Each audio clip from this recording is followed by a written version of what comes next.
Lunderg is a durable medical equipment and home medical equipment manufacturer for the patient care niche.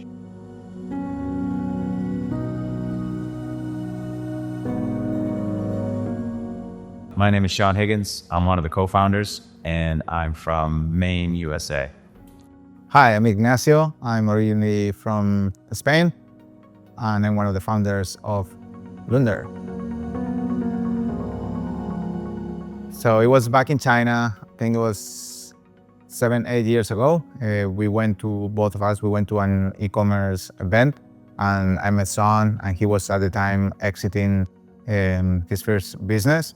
And I was really interested into building companies and then exiting them, so building assets to sell them. So Sean was an early mentor for myself, and he gave us and my original company the direction to grow it and end up selling it.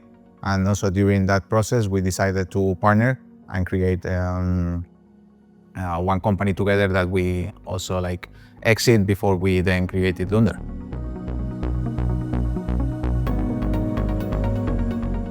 We're a very product-first company. We have a process that we always use to look for opportunities, and we saw an opportunity in the DME, HME space. And once we started to see more opportunities in the space, we realized that many of the competitors haven't innovated any of these products in such a long time. A lot of people private label things, and we saw it as an advantage because we think that we have a good eye for innovation, and we also have the team to be able to innovate these types of products quite easily. Another thing that we saw from the niche that we really like is the trend. So I think that home medical equipment is a niche that is only going to be increasing.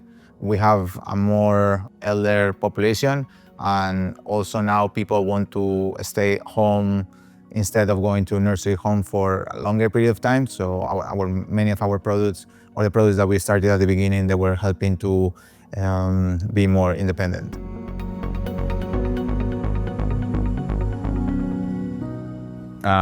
It's all part of our process. When we look for opportunities, we also check to see if there are patents that we need to be aware of. We also check to see if there's been any product recalls recently. We check to see what the requirements are, the safety requirements, the FDA requirements, things like that. So once we learn what those things are, we can incorporate that into our design.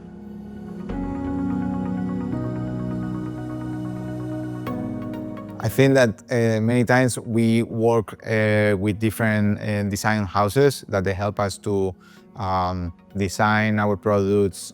And many times what happens is that we will have a really cool concept, but many times it's really hard to put this concept into a product that you can actually manufacture at a price point that consumers are willing to pay. Also, early on, we were designing a lot of these products ourselves. It would just be me, and I'm not an engineer or a designer, so there were some challenges there. And then we started working with designers that weren't engineers. They would create artwork that we would then try to prototype. So that was a challenge. But now we have some really strong partners that we work with we work with all the way through to the prototyping process. So that helps big time.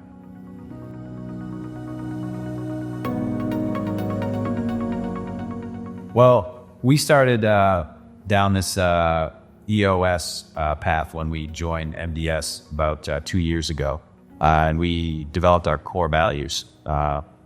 And now when we interview people, we really try to make sure that they do align with our core values. We have a team now that's global from all over the world. I feel like we're a bunch of oddballs that have come together and actually work really well together. We're developing a strong team. We always do our quarterly calls and everything remotely, but then once a year we meet, and we've done this 2 years in a row. Right now we're in Cyprus, and we're just trying to, do fun things, get to know one another. So that's kind of how we do that.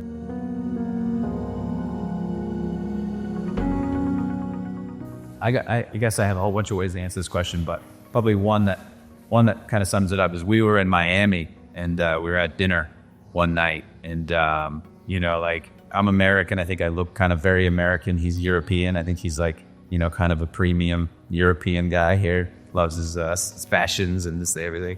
Anyway, this woman across the table from us goes, "Oh, you guys are business partners?" He goes, "What is this, yin and yang?" I was just like, that's kind of it. You know what I mean? Like, Nacho has great attention to detail. I think I have consistency. I think that when it comes to like products, I think I can see a bit of potential in products maybe he can't see, but then he's able to say, whoa, what about all these safety standards? I think at every turn, I think there's a compliment. He's really good at processes. I'm not. I'm a bit sloppy, So I think my weaknesses are covered by his strengths, vice versa, I guess. What do you think? Yeah, I think that's true. I think I've done a lot in the company in terms of like creating process, working, for example, in our also since the inception of the product until all the way that is launched. And I think I'm pretty good at creating that whole plan. What is all the different areas? Who is involved in that? But then I think that Son is the perfect person to make sure that, hey, once the process is set and done, he will make sure that everyone is following, right? So I'm actually good at creating the process, but sometimes I'm not that good at following even the actual process that I created. And that's where he comes in, he's super consistent, and then he will also make sure that actually everyone in the team like follow those processes that we created.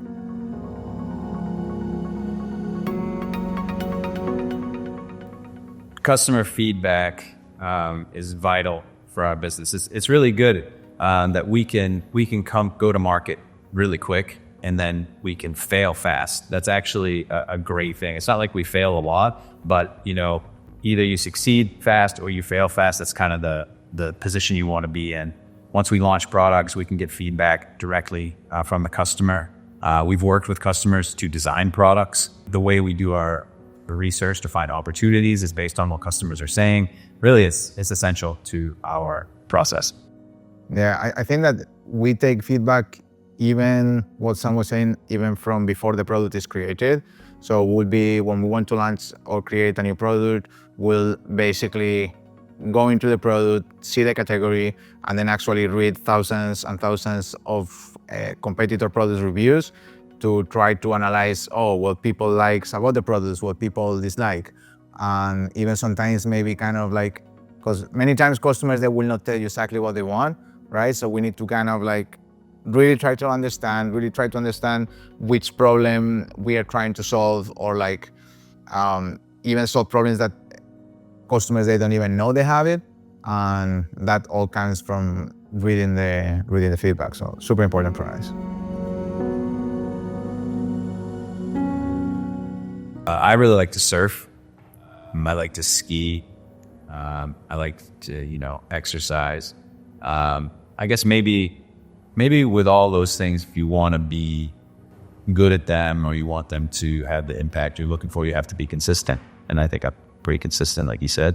I think a little bit of what he said. One, probably I would say, I love to fly planes and small planes, and I got my pilot license a couple of years ago.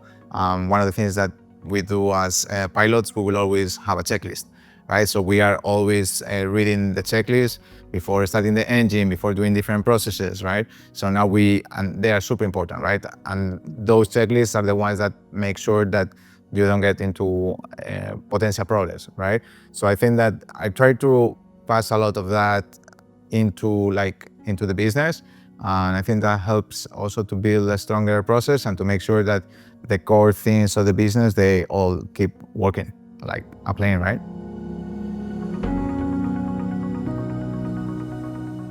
When I first met Nacho, I noticed that he would do something. He would always ask everybody's opinion of an idea. I think I learned that that's a good thing. I never really used to do that, I think. Maybe I'd keep things close to my chest a little bit, and Nacho's like the opposite of that. So I think I learned that from him. For me, I think consistency, right? So I think really he helped me to be more consistent.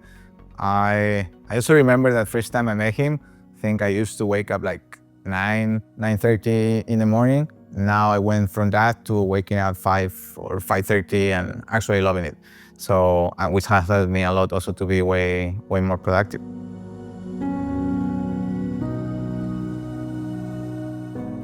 We're in uncharted territory, really. Like, we never built a team this big, either of us, so we're learning as we go. And I think one thing, another thing that Nacho is really good at is he's good at, seeing what else is out there and what's working, and then incorporating that into what we're doing. For example, finding that Who book, because we knew that we were not good at interviewing, right? So he seeked that out, and he was able to implement that process. So that helped us to identify the right candidates by following a process to make sure that they do align with our core values. So I guess another way of saying it is we just have a process now that we follow to hire people and make sure that they do match our core values. Yeah, in a nutshell, is also we kind of like create the outcomes that we want that person to deliver within like the first year. And then we also want to match our core values, which are accountability, consistency, commitment, growth, problem solving, and trust. So it's through the set of interviews that we make, we want to make sure that can this person have the experience, or we have a high degree of confidence that can actually do the outcomes they want to do, and they also have like a good core values fit of the ones that I just mentioned.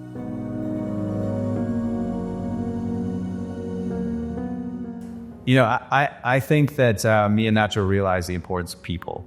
And it's really hard to work with people you don't enjoy and like.